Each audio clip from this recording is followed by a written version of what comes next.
Imagine a simple situation. You have $100. You're not a trader, not a programmer, and you don't want to sit in front of a screen all day. You want the money to simply work on its own. If you put those $100 into a regular bank, after a year, you'll see at best a gain of a couple of dollars. Formally, there is incomes. In reality, it's almost nothing. Now let's look at crypto. The same $100 can be sent to staking and earn interest every day, not once a year, not once a quarter, but regularly. And we're no longer talking about a couple of dollars, but about tens of percent per year. There's another important point. This income is not tied to a country, a bank, or a national currency. It doesn't matter where you live or what passport you have. You simply own an asset and earn interest on it. Sounds too good to be true. And the logical question is, why doesn't everyone use this? Let's figure out why people are afraid of staking. Most often, they mention two things. First, it's complicated. Second, it's dangerous. In practice, technically, staking is simpler than it seems. In terms of complexity, it's roughly like registering in any app. No special skills are required. But when it comes to risks, things really get more interesting. They exist. But the problem is not staking itself.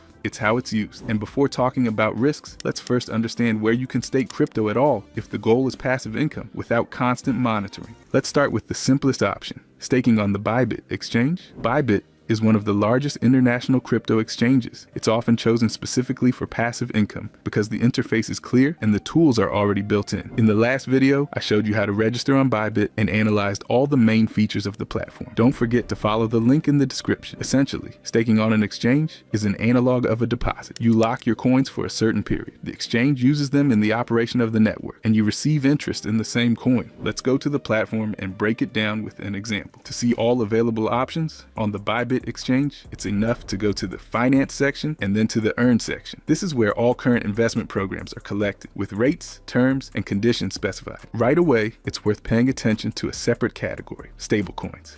Simply put, these are cryptocurrencies that one-to-one replicate the value of a real currency. For example, there's the Stablecoin USDT, essentially a digital analog of the dollar within the crypto market. And even using such a maximally calm instrument, you can already earn returns higher than traditional bank deposits. With the simplest and most accessible stablecoin programs, you can get around 6 to 6.5% per year. That's roughly twice the average bank rates. At the same time, you don't depend on crypto market volatility. You simply lock in the interest rate and understand in advance what income you'll receive. That's why such crypto deposits can be considered an alternative to bank deposits. If you look at the conditions more closely, the similarity becomes even more obvious. Annual yield is specified, the rules for interest accrual are laid out, and there are also two placement formats, flexible and fixed term. A flexible deposit works roughly the same as an on-demand bank deposit. You're not tied to a specific term, the funds aren't locked, and you can withdraw them at any moment. This is convenient if you simply have free capital sitting idle. While the money isn't needed, it works and generates income. As soon as a good opportunity or deal appears, you withdraw the funds and use them further. Interest on such deposits is accrued daily, not immediately and not within an hour, but starting from the day after placement. The income is calculated using a simple formula. The annual rate is divided by the number of days in a year, and you receive your portion for the actual time of placement. The downside of the flexible option is obvious. The yield here is usually lower. If you choose a fixed term, the logic changes. In this case, you lock the funds for a pre-agreed period. This can be a month, several months, or longer. In exchange for temporarily not being able to withdraw your money, you're paid a higher interest rate. The mechanics are the same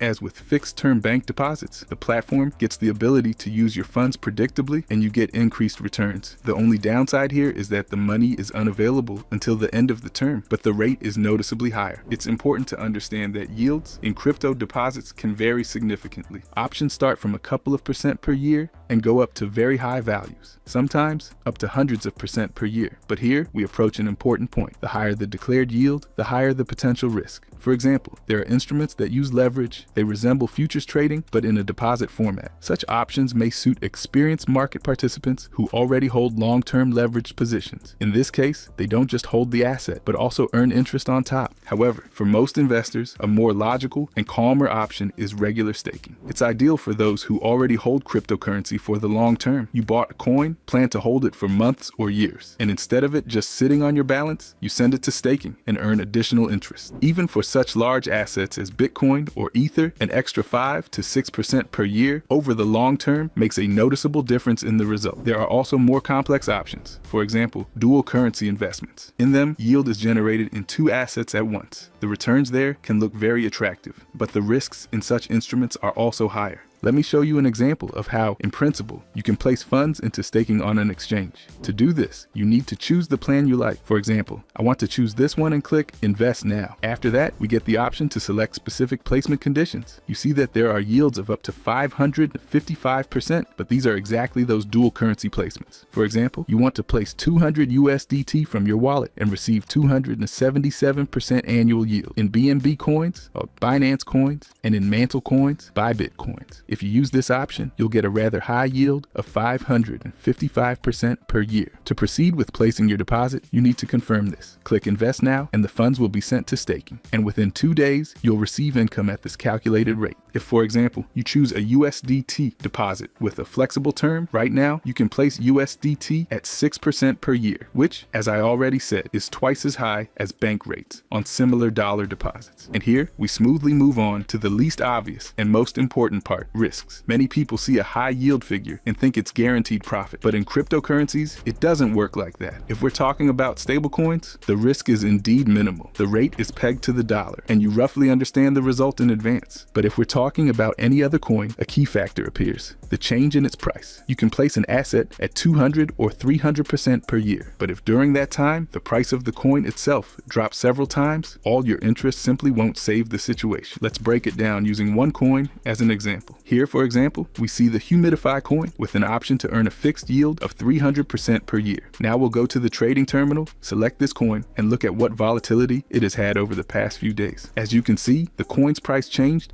from 5 cents to 35 cents within 1 week. This is a new placement, and there is a lot of risk in the coin. It may happen that you place it into staking now at 22 cents with 300% annual yield, and in a month or two, when you want to use this money, the coin's price will be back at 5 cents. And in that case, all your yield is literally wiped out. Let's look at another example. A coin that has been trading for a long time. For instance, the Near coin. It has fairly high staking yields. Even flexible staking here offers 18% and up to 500% APR per year. But let's look at how the price of this coin has moved. Let's simply go to spot trading, enter the Near coin, and see how its price changed over the year. For example, if at the beginning of 2025, at a price of $7, we had put this coin into staking at 20 to 30% per year, then by the end of 2025, price of one coin would already be $1.50. And even those 30% you earned additionally through staking do not at all compensate for the sharp drop in value that you see in the currency. That's why you shouldn't focus only on high numbers and APR. It's important to look at the asset itself, its history, stability, and liquidity. Essentially, there are two reasonable strategies here. The first, the calmest one, use stablecoins. The risks here are comparable to bank deposits, taking into account the specifics of the crypto market. The second strategy, stake only those coins that you're already ready to hold for a long time, promising assets whose growth you believe in. In this case, staking becomes not a source of risk, but an additional bonus. You earn both from price growth and from interest on top. This is exactly how this tool reveals itself most effectively. It doesn't replace investments, it amplifies their result. If you put everything together, the picture becomes simple. You choose an asset you plan to hold for a long time. You start staking and get additional income without active actions. It's not a magic button. It's not a guarantee of profit, but it's one of the calmest and most logical ways to make crypto work for you instead of just sitting idle. And if you approach this with a cool head, staking really becomes a passive income tool rather than a lottery.